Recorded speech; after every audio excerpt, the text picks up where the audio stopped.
O exército israelense fez divulgação oficial no início da noite de quarta-feira, pelo horário de Tel Aviv, declarando que uma nova invasão terrestre foi lançada em Gaza, recapturando parcialmente uma área-chave no território, um dia após lançar um grande bombardeio aéreo pesado na faixa contra os terroristas do Hamas. A operação seguiu o bombardeio renovado de Israel em Gaza no dia anterior, quebrando definitivamente o frágil cessar-fogo com o Hamas, após os terroristas se recusarem a obedecer os acordos. Israel então acusou Hamas de se recusar repetidamente a libertar reféns e rejeitar ofertas de mediadores. O Hamas, por sua vez, culpou o primeiro-ministro Benjamin Netanyahu de derrubar unilateralmente a trégua e colocar os reféns em risco de um destino desconhecido. As forças de defesa de Israel disseram que suas tropas iniciaram atividades terrestres direcionadas no centro e no sul da faixa de Gaza para expandir a zona de segurança e criar uma zona tampão parcial entre o norte e o sul de Gaza. Como parte das atividades terrestres, as tropas expandiram seu controle ainda mais para o centro do corredor de Nezarim.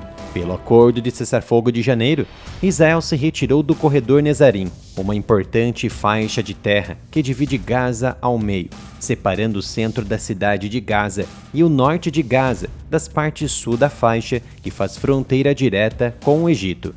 Embora Israel tenha se retirado do corredor, contratantes militares estrangeiros continuaram operando em postos de controle entre o norte e o sul de Gaza, buscando vigiar e estabelecer vigilância secreta no local.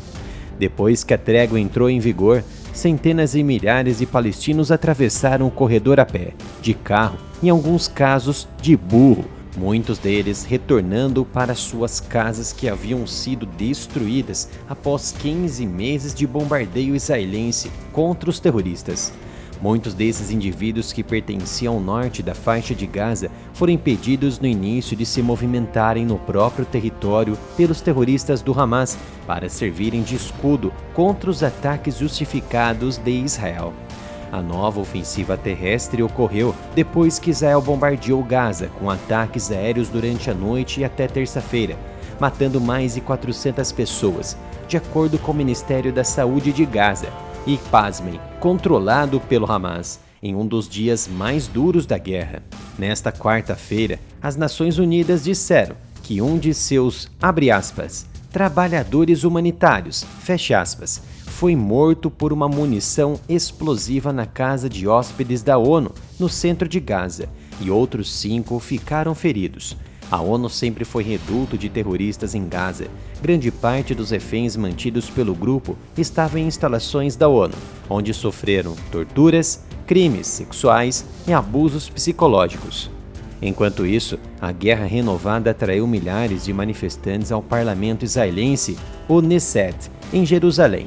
Críticos do governo de Netanyahu acusam o primeiro-ministro de usar a guerra para reforçar sua coalizão instável.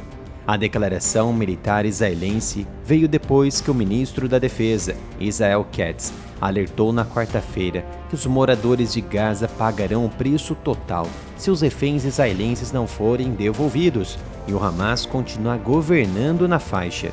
Uma autoridade israelense disse na terça-feira que os ataques aéreos em Gaza foram a primeira fase de uma série de ações militares de escalada destinadas a pressionar o Hamas a libertar mais reféns, marcando um retorno à visão de Netanyahu de que a pressão militar é a maneira mais eficaz de garantir a libertação de reféns. Até agora, o exército israelense trouxe apenas 8 reféns vivos de volta a Israel, dos 251 feitos pelo Hamas e seus aliados em 7 de outubro de 2023, devido às ameaças de execuções pelos terroristas. A grande maioria foi libertada como parte de acordos de cessar-fogo, em troca de prisioneiros palestinos. No último encontro entre Donald Trump e Benjamin Netanyahu, o americano deu carta branca para Israel avançar com as suas operações contra os terroristas Houthis. A primeira medida de Trump foi agilizar cerca de 4 bilhões de dólares em assistência militar a Israel, acrescentando que o embargo parcial de armas imposto pelo ex-presidente Joe Biden havia sido revertido. Netanyahu agradeceu então Donald Trump pelo envio de munições retidas pelo governo Biden, o que ajudaria a terminar o trabalho contra o eixo terrorista do Irã. Netanyahu, há muito tempo, expressa sua oposição ao Irã, seu programa nuclear e seus representantes, que inclui o grupo terrorista Hamas, com o qual Israel luta na faixa de Gaza desde outubro de 2023. Israel havia desferido um golpe poderoso no eixo terrorista do Irã desde o início da guerra em Gaza, referindo-se ao que Teherã descreve como seu eixo de resistência, incluindo Hezbollah no Líbano e os Houthis do Iêmen.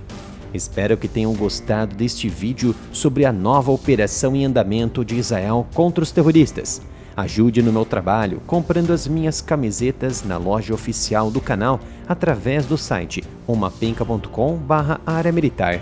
Ou você também pode contribuir com qualquer valor para o meu Pix através da chave canalareamilitaroff@gmail.com.